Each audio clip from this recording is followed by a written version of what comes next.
Good evening, praise the Lord, hallelujah. સાદની સલામ. પ્રભુ તમને પુષ્કળ આશીર્વાદ આપો. હાલેલુયા. Praise the lord. આપણી પાસે પ્રભુનું બહુ સુંદર વચન છે. આકાશનો ઈશ્વર અમને ફતેહ આપશે અને ચોક્કસ આપણા ઈશ્વર એવા દયાળુ ઈશ્વર છે, એવા પરાક્રમ ઈશ્વર છે કે જેમને આ જગતમાં સગળું જ શક્ય છે. Praise the lord. તેમના મહાન અને મોટા કામો આપણે જોઈએ છે, જોયા છે, આપણા પોતાના જીવનમાં જોયા છે, આપણે અનુભવ કર્યો છે, આપણે સાક્ષીઓ સાંભળી છે અને એથી વિશેષ આપણે પવિત્ર શાસ્ત્રમાં તેમની કૃપા, તેમનો મહિમા અને તેમના મોટા અને ભારે કામો આપણે વાંચીએ છીએ. Praise the lord, hallelujah. આપણને એવા ઈશ્વર મળ્યા છે ત્યારે પ્રભુની સ્તુતિ કરીએ, પ્રભુની આરાધના કરીએ. અને જો ઈશ્વર આપણા પક્ષમાં છે તો આપણે બીવાની, ગભરાવાની જરૂર નથી. કોઈ પણ સંજોગોમાં આપણે બીએ નહીં, હતાશ ન થઈએ, નિરાશ ન થઈએ અને ચિંતામાં ન રહીએ. હાલેલુયા. Praise the lord. કેમ કે જે પ્રભુનું તમે અને હું ભજન કરીએ છીએ એ પ્રભુ ક્યાંથી પણ માર્ગ તમારા માટે કાઢીને લાવશે. હાલેલુયા. ક્યાંથી પણ, જ્યાં કોઈ માર્ગ નથી, જ્યાં કોઈ માર્ગ નથી અને ત્યાંથી પ્રભુ તમારા અને મારા માટે રસ્તો ખોલો કરશે. હાલેલુયા. ઘણીવાર એવી બાબતો બને છે કે જે અનબિલીવેબલ છે, અનબિલીવેબલ. અને એવી એક હું તમને સનાતન સત્ય સાક્ષી રજૂ કરવા માગું છું કે એક દીકરી, સામાન્ય પરિવારની દીકરી કે જેમના પિતાની એક નોર્મલ આવક અને એવી પરિસ્થિતિમાં એમના પિતાએ જે દીકરીને બહુ સારું એજ્યુકેશન મળે તેના માટે તેમણે ઘણી મહેનત કરી અને ઘણી બધી રીતે સહાય કરી, મદદ કરી અને ઘણા જે બિઝનેસ તેમણે એક સાથે કર્યા જેનાથી તેઓ નાણાં કમાઈ શકે નહીં. અને એમ તેઓ ધીમે ધીમે એ દીકરી માટે પૈસા ભેગા કરતા ગયા અને એને દીકરીને તેઓએ 12મની અંદર સાયન્સની અંદર શ્રેષ્ઠ ગ્રુપ લેવડાયું અને એમ પ્રભુ એની સાથે રહ્યા. 10થમાં 12થમાં એને સારા ટ્યુશન્સ અપાવ્યા અને ઘણો બધો બોજ તેમણે તેમના અભ્યાસનો ઉપાડી લીધો. અને ત્યારબાદ હવે વારો આવ્યો કોલેજનો અને એન્જિનિયરિંગ કોલેજમાં દીકરીને જવું હતું. ટકા સારા આવે તો એવું હતું કે એને ગવર્મેન્ટમાં મળી જાય તો મોંઘી ફીથી તે બચી જાય અને માટે એ લોકો પ્રાર્થના પણ કરતા હતા, વિનંતી પણ આપી હતી અને અવારનવાર હું એ સમયમાં તેમની મુલાકાત પણ લેતો હતો. અને એ દિવસ આવ્યો, શ્રેષ્ઠ ટકા તેને આવ્યા, પ્રભુમાં આનંદ કર્યો અને હવે તેઓ એક બીજા મોટા શહેરમાં જઈ રહ્યા હતા જ્યાં આગળ જે કોલેજ હતી, ગવર્મેન્ટ કોલેજ હતી ને જે એન્જિનિયરિંગના જે એમાં એને અભ્યાસ કરવો હતો અને જેની અંદર એને એન્જિનિયરિંગ કરવું હતું. ઘણા ક્ષેત્રો હોય એમ એ ક્ષેત્ર એને પસંદ કર્યું હતું અને ક્ષેત્રમાં એને ત્યાં જવાનું હતું અને એના જેટલા જ ટકાવાળા એની સાથે બીજા 4 થી 5 જણા હતા અને બીજા જે હતા એ ઘણા બધા પૈસાવાળા હતા, અને આ દીકરી અને મમ્મી એના પપ્પા ત્યાં ગયા હતા. મને ફોન જોડ્યો, મને કે હવે ધક થઈ રહ્યું છે, હવે શું થશે? મેં કહ્યું તમે ચિંતા કરશો નહીં, ગભરાશો નહીં, ઈશ્વર આપણી સાથે છે. મને કહે છે છેલ્લી 3 સીટ રહી છે, અને એમાંથી કે 2 સીટ તો લગભગ ભરાવા આવી છે, અને હવે 1 સીટ માટે મારી બેબી સાથે બીજી 3 છોકરીઓ છે. હવે કે લગભગ જે મેરિટ હોય એમાં જે અમુક જે વિષય હોય એમાં જેના સારા માર્ક્સ હોય એ જોવામાં આવે છે, અને એક બીજી છોકરીના માર્ક્સ એ પ્રમાણે મુખ્ય વિષયમાં સારા હતા અને એની પસંદગી થવાની હતી. અને માટે પટાવાળાએ તેમને આવીને કહ્યું કે કદાચ હવે તમારો નંબર અહીંયા નહીં લાગે, તમે ના ઊભા રહેશો અહીંયા. મને જણાવ્યું ફોન કરીને. મેં કહ્યું તમે કશું ના કરશો, તમે બહુ ડિસ્ટર્બ છો, ત્યાં જે તે નજીકમાં જે કંઈ ટી સ્ટોલ હોય તમે ચા પીઓ, ત્યાં બેસો, પણ એ જગ્યા છોડશો નહીં. પ્રભુ તમને ખચિત ત્યાં આગળ એડમિશન અપાવશે. મને કે બધું પ્રોસેસ પતી ગઈ છે. મેં કહું ભલે પતી ગઈ, પણ તમે ત્યાંથી ખસશો નહીં. અને એ છોકરીનો ફી ભરવાનો, ફોર્મ ભરવાનો વારો આવ્યો, અને એમના પર ફોન આવ્યો, અને એના નજીકના એના ગામની અંદર કે નજીકના શહેરમાં એને આ જ કોર્સ એને ત્યાં મળી ગયાનો ફોન આવ્યો, અને એણે એનું ફોર્મ પાછું ખેંચી લીધું.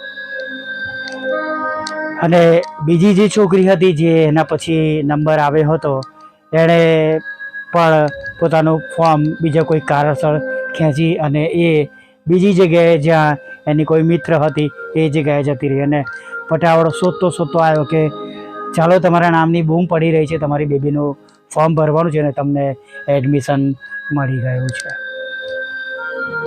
અને એ પિતા ધ્રુસકે ને ધ્રુસકે રડી પડ્યા. આપણા ઈશ્વર આવા અજાયબ ઈશ્વર છે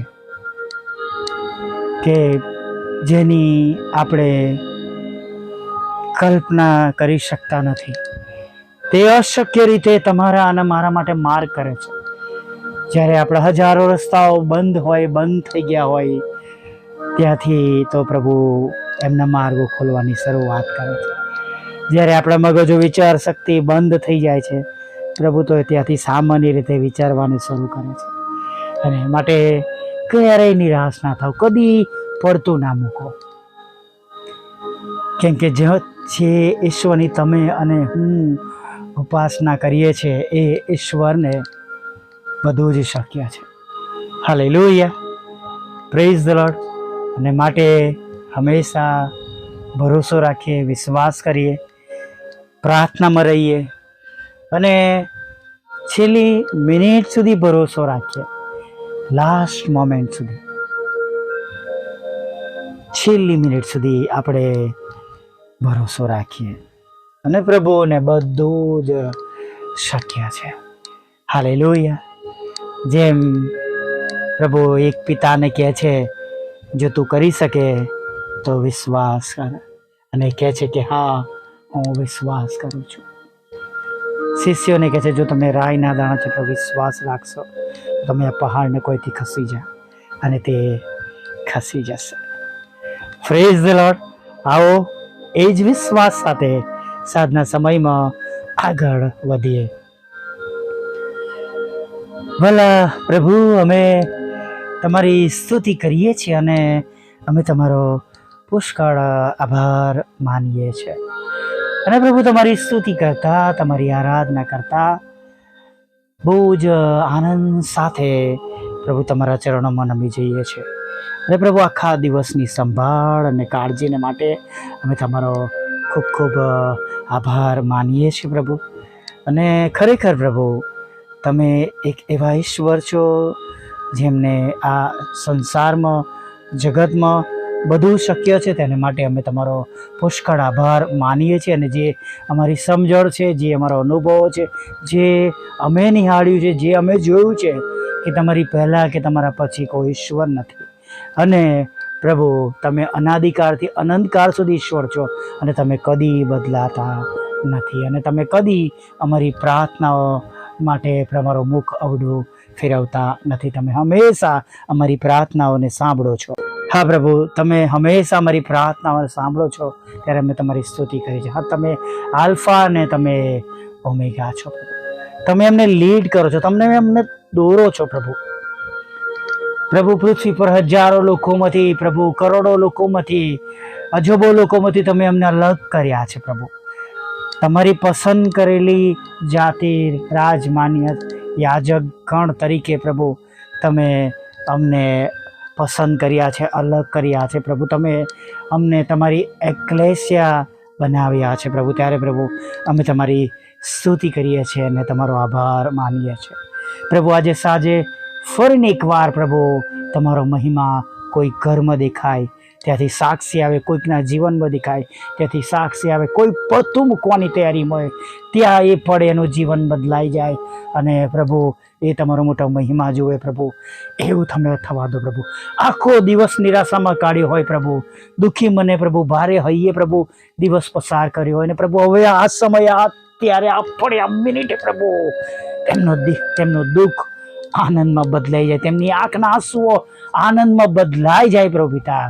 અને પ્રભુ એ બધા રિપોર્ટ્સ પ્રભુ તેમના નોર્મલ થઈ જાય કે જેને માટે તેઓ વિચારીને થાકી ગયા હોય. શું થશે, કેન્સર આવશે કે કોઈક રોગ આવશે, ડાયાબિટીસ આવશે કે કોલેસ્ટ્રોલ વધી ગયેલું આવશે, લોહી જાડું થઈ ગયું હશે કે લોહીનું કેન્સર આવશે કે કેન્સરની ગાંઠ હશે પ્રભુ. એવા જાતના તેમના વિચારો, એમની બીક પ્રભુ ઈસુ નાસરીના નામમાં આજે દૂર થઈ જાય એવું તમે થવા દો પ્રભુ. તમામ ગાંઠો પ્રભુ એમના શરીરમાંથી ઓગળી જાય પ્રભુ પિતા. નાનું મોટું મગજ કામ કરવાની શરૂઆત કરે પ્રભુ. અને જે કંઈ બગાડ હોય, ક્લોટિંગ્સ હોય પ્રભુ, ઈસુના નામમાં દૂર થઈ જાય. હા, કરોડરજ્જુ સ્પાઇનલને માટે પ્રભુ હવે કોઈ સર્જરી ના કરવી પડે પ્રભુ પિતા. એમાં રહેલો ટીબી, એમાં રહેલું કેન્સર, એમાં રહેલો દુખાવો પ્રભુ દૂર થઈ જાય. એ પ્રભુ એ સ્પાઇનલ પ્રભુ એવી રીતના પ્રભુ સાજી થઈ જાય કે જ્યારે કદી કોઈ એમાં દુખાવો જ ન હોય. એક નાના બાળકની જેમ પ્રભુ નવી એને સ્પાઇનલ મળી જાય. જે વ્યક્તિ અત્યારે પ્રભુ એને માટે પ્રભુ પ્રાર્થના કરી રહી છે પ્રભુ, વિનંતી કરી રહી છે પ્રભુ, દયા કરો પ્રભુ, દયા કરો પ્રભુ. લડાઈ ઝઘડો થયેલો છે પ્રભુ પરિવારની અંદર, કુટુંબ છૂટું પડવાનું છે, પતિ પત્ની અલગ થવાના છે પ્રભુ. તમારા દૂતોને મોકલો અને કોઈકના મુખ દ્વારા તમે વાત કરો પ્રભુ. અને પ્રભુ તમે કાઉન્સેલિંગ કરો, તમે મધ્યસ્થતા કરો. એ ઘર બચી જાય પ્રભુ, તૂટતા બચી જાય એવું થવા દો પ્રભુ. એ પડતા વિશ્વાસ અને ડૂબતા ઘરને, કુટુંબને, લોકોને, ભાઈઓને, બહેનોને પ્રભુ તમે બેઠા કરી દો આજે. એવી અમે પ્રાર્થના કરીએ છીએ પ્રભુ. એ તમારા સેવક, એ સેવિકા પ્રભુ, અડધું જીવન જેમણે તમારા માટે પસાર કર્યું, આજે દુઃખી છે, હતાશ છે, નિરાશ છે પ્રભુ વાતાવરણના લીધે પ્રભુ પિતા. પ્રભુ કે કોઈક એવી બાબતો બની છે કે જેની આડઅસરોના કારણે પ્રભુ પિતા બીજા ઘણા બધા તમારા સારા સેવકો મુશ્કેલીઓમાં આવ્યા છે, દુઃખોમાં આવ્યા છે, નિરાશામાં આવ્યા છે પ્રભુ પિતા. અને પ્રભુ ઘણા બધા લોકોને કામ કરવાની હવે જગ્યા મળતી નથી પરમેશ્વર પિતા. લોકોનો વિશ્વાસ ઉઠી ગયો છે પરમેશ્વર પિતા, સતાવણીઓ વધી ગઈ છે. ત્યારે પ્રભુ અમે પ્રાર્થના કરીએ છીએ પ્રભુ, ફરીને એક વાર એ જ વાળ પ્રભુ આવે પ્રભુ પિતા. અને પ્રભુ ફરી વાર તમારા સેવક સેવિકાઓ બેઠા થાય પ્રભુ. તેમને નવું જોશ આવો, નવું બળ આપો, તમારા પવિત્ર આત્માના સામર્થ્યથી ભરી દો પ્રભુ, વચનોથી ભરી દો પ્રભુ પિતા. અને તેમની સગડી જરૂરિયાત તમે પૂરી પાડો પ્રભુ. જે કંઈ ગુમાવ્યું હોય એ બધું પાછું આપો. કદાચ પ્રભુ કોઈ ભૂલ થઈ તમારી ઈચ્છા પ્રમાણેનું બન્યું નથી, કર્યું નથી તો પ્રભુ માફ કરો, દયા કરો પ્રભુ. પણ પ્રભુ ફરી એકવાર બેઠા કરો તમારા સેવક અને સેવિકાઓને પ્રભુ. અને જેમ પ્રભુ સામસુને પ્રભુ મરતી વખતે પ્રભુ હજારો ફલિસ્તીઓને પ્રભુ પિતા તેણે માર્યા, એમ પ્રભુ તમારા સેવક અને સેવિકાઓ આ સમયમાં હજારો લાખો કરોડો આત્માઓ બચાવી લે પ્રભુ. એવા પવિત્ર આત્માના સામર્થ્યથી તેઓ ભરાય છે રાજા, એવું તમે થવાનું છે પ્રભુ. હા, દરેક દુઃખી લોકોની આંખના આંસુઓને તમે આનંદમાં બદલી નાખજો. ખોરાક, વસ્ત્ર, અન્ન પાણી આપજો. નોકરી, ધંધો, રોજગારને આશીર્વાદિત કરજો. લગ્નનો આશીર્વાદ આપજો. બાળક ધનનો આશીર્વાદ આપજો. વિદેશ પણ દોરી જજો પ્રભુ. બદફેલીમાં છે ત્યાંથી તમે તેમને પાછા લાવજો. દરેક ઘૂંટણને અમે દરેક જીભ કરે તમે દેવના દીકરા છો. જેમ સ્વર્ગમાં તેમ પૃથ્વી પર તમારી ઈચ્છાઓ પૂરી થાય પ્રભુ, એવું તમે થવા દેજો. એ મકાન પણ વેચાઈ જાય પ્રભુ, એ પ્લોટ પણ વેચાઈ જાય પરમેશ્વર પિતાને, તમારી સેવિકાનું ખેતર પર તેમને મળી જાય એવું તમે થવા દેજો પ્રભુ. વિધુરો વિધવા બહેનો, અનાથો, મન બુદ્ધિના લોકો, માનસિક રોગીઓની સાથે રહેજો પ્રભુ. અમારી પણ સેવાનો તમે આશીર્વાદ આપો. જે ખૂટે છે એ પૂરું પાડો. જે છેલ્લી બાબત છે એ પણ આપો. મારા બંધ દરવાજા ખુલ્લા કરો. જે ગુમાવ્યું છે એને હમણાં આશીર્વાદ સાથે પાછો આપો પ્રભુ. બંધ થઈ ગયેલા રસ્તાઓ ખુલ્લા કરો પ્રભુ, અને જેની જરૂર છે એ પણ તમે પૂરું પાડજો. અમારી ભૂલોને પણ માફ કરજો. અત્યાર સુધી અમારી સાથે રહ્યા છે, એમ હવે આગળના સમયમાં સાથે રહેજો. ખોરાક, વસ્ત્ર, અન્ન પાણી આપજો. પાપોની ક્ષમા કરજો અને સુંદર સવારમાં તમારું ભજન ગણતરી લાવજો માગતા પ્રભુ ઈસુ માટલું સાંભળો. દેવ બાપ માન્ય કરજો. આમીન, આમીન, આમીન.